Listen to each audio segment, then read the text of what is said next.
fast, sitting here praying that this night's gonna last.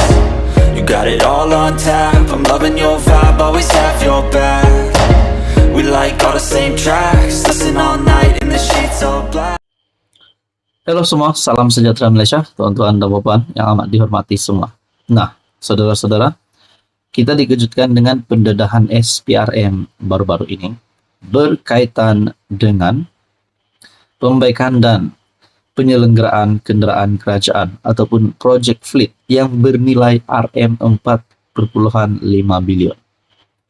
Nah, sebelum saya meneruskan, kenyataan daripada Tan Sri Azam Baki iaitu Ketua Pesuruhjaya SPRM, sudah pasti siapapun juga penyakau, penyangak, penjahat nombor 1, perompak nombor 1 Malaysia patut ditangkap dan dihantar ke penjara supaya ini tidak menjadi ikutan untuk kepimpinan-kepimpinan pada masa hadapan.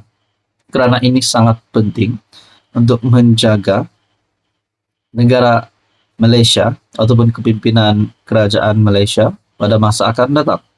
Kalau ini jadi ikutan, sudah pasti sampai bila-bila pun negara akan menjadi satu negara yang korup. Nah, saudara-saudara, tuan-tuan dan puan, satu perkongsian daripada artikel suara.tv, SPRM ada senarai panjang kenamaan akan disiasat projek kenderaan kerajaan, kata Azam Baki. Kalau memang benar artikel ini, sudah pasti ini satu kejutan yang besar kepada kepimpinan politik Malaysia.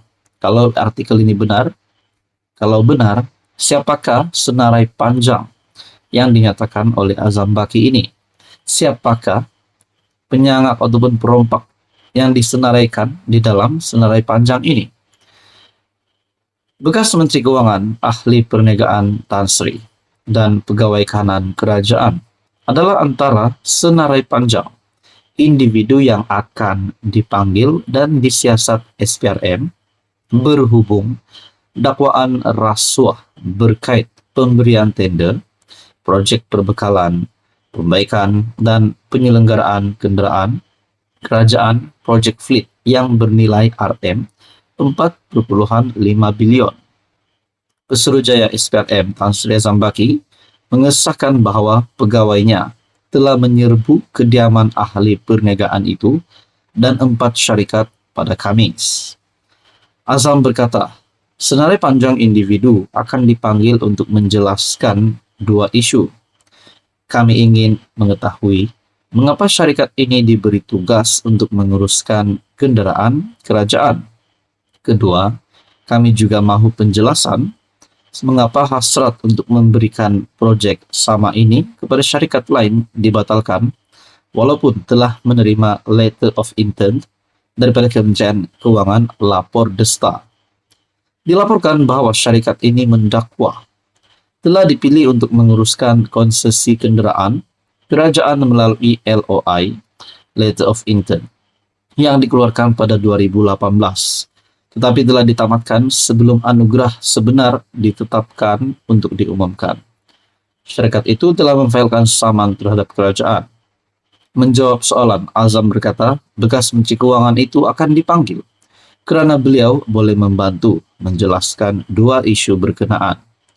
Kami akan mendapat maklumat dan penjelasan mengenai perkara ini, memandangkan kedudukan beliau ketika itu. Kita juga boleh memanggil bekas Perdana Menteri untuk menentukan sama ada beliau sedar perkara itu seperti yang berlaku semasa pentadbirannya. Pegawai daripada syarikat terbabit serta syarikat yang mempunyai kaitan dengan Tan Sri berhubung kontrak kerajaan tersebut juga akan dipanggil. Persoalannya, siapakah Tan Sri ini? Siapakah bekas Menteri Kewangan ini? Dan siapa bekas Perdana Menteri ini yang dilibatkan dengan kenyataan SPRM ini ataupun berkaitan dengan Project Fleet, itu kenderaan kerajaan ini, tender ini? Dalam artikel ini menyebut, pegawai saya sedang meneliti dokumen yang diambil semasa serbuan. Dilaporkan selain menyerbu rumah Tan Sri, SPRM juga telah pergi ke 4 syarikat. Salah satunya bertanggung jawab membekalkan kenderaan kepada kerajaan. 3 lagi syarikat dikatakan sebagai entiti yang menjalankan pelaburan untuk kewangan Tan Sri. Difahamkan pihak yang menyerbu sedang mencari dokumen kerana mereka mewujudkan unsur rasuah dalam pembekalan dan pengurusan kenderaan kerajaan. SPRM memeriksa kediaman seorang ahli perniagaan bergelar Tan Sri dipercayai berhubung siasatan rasuah berkait pemberian tender, projek perbekalan, pembaikan dan penyelenggaraan kenderaan kerajaan projek fleet bernilai RM4.5 bilion. Apa komen Anda? Sekian saja, teruskan bersama di dalam channel ini. Halo semua, salam sejahtera Malaysia. Selamat datang ke channel Fels Lifestyle. Info padu, info hangat disediakan di dalam channel ini.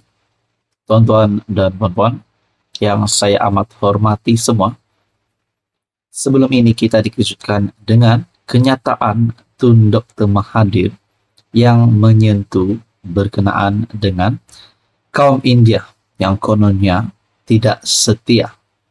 Tetapi pada akhirnya, saudara-saudara, banyak kecaman yang diterima oleh bekas Perdana Menteri tersebut. Tun Dr. Mahathir menerima banyak kecaman. Nah, persoalan yang utama, adakah isu yang dinyatakan oleh Tun Mahathir ini, kita boleh kata, menyentuh berkenaan dengan isu 3R.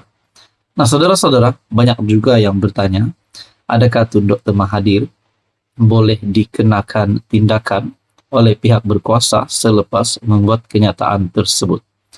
Nah, di samping kecaman-kecaman itu, akhirnya polis telah bertindak. Dikongsikan dalam satu artikel daripada Malaysia Kini, tuduh kaum India tidak setia. Polis akan rakam kenyataan Mahathir. Umum juga mengetahui Tun Dr. Mahathir bukanlah ahli parlimen, telah kalah teruk pada PRU15. Tetapi kita boleh kata beliau dalam keadaan politik beliau amat kritikal. Beliau bukanlah ahli parlimen dan sebagai saya saudara-saudara, selepas beliau dilantik sebagai penasihat SG4, ada juga kepimpinan PN yang tidak setuju dengan kenyataan Tun Mahathir tersebut, yaitu daripada kepimpinan gerakan Presiden Parti Gerakan sendiri mengecam sekeras-kerasnya kenyataan Tun Dr. Mahathir. Polis akan merakam kenyataan Dr. Mahathir berhubung kenyataan yang dibuat oleh bekas Perdana Menteri itu mengenai masyarakat India dan China dalam temu bual baru-baru ini. Seorang pembantu Mahathir memberitahu Malaysia Kini, kenyataan itu dijadualkan direkam pada jam 3 petang di Yayasan Kepimpinan Perdana di Putrajaya. Artikel ini pada 23 Januari. Pada 13 Januari lalu, Mahathir dilaporkan mendakwa masyarakat India Malaysia masih tidak setia sepenuhnya kepada negara kerana mereka masih terikat dengan negara asal mereka. Bercakap dalam temu bual eksklusif secara dalam talian dengan saluran TV satelit India Tanti TV, Mahathir berkata, seseorang itu harus dikenali sebagai orang Melayu untuk berhak untuk menganggap Malaysia sebagai negara sendiri.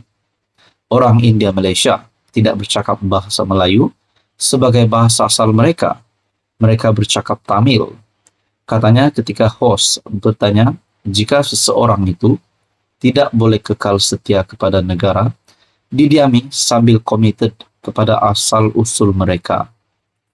Mahathir kemudian berkata bahawa masalah dia ialah apabila pendatang merujuk kepada kaum India dan China menganggap Malaysia sebagai negara sendiri, tapi pada masa sama terus mengamalkan budaya dan adat mereka sendiri. Apabila host program bertanya sama ada Mahathir menjangkakan orang bukan Melayu berasimilasi sepenuhnya menjadi orang Melayu atau tidak, Mahathir menjawab dengan tegas, ya, mereka sepatutnya begitu.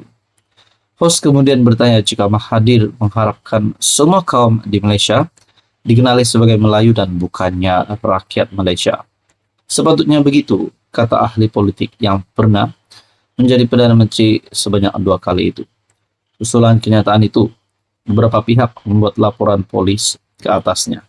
Nah, saudara-saudara, adakah ini akan memberikan kesan yang buruk kepada kepemimpinan Mahathir sebagai ahli politik dan juga sebagai penasihat SJ4 bagi 4 negeri takbiran PN PAS? Teman-teman, apa komen Anda? Sekian saja, teruskan bersama di dalam channel ini. Untuk info yang seterusnya, mohon bantu jangan lupa tekan butang like, share, dan juga subscribe.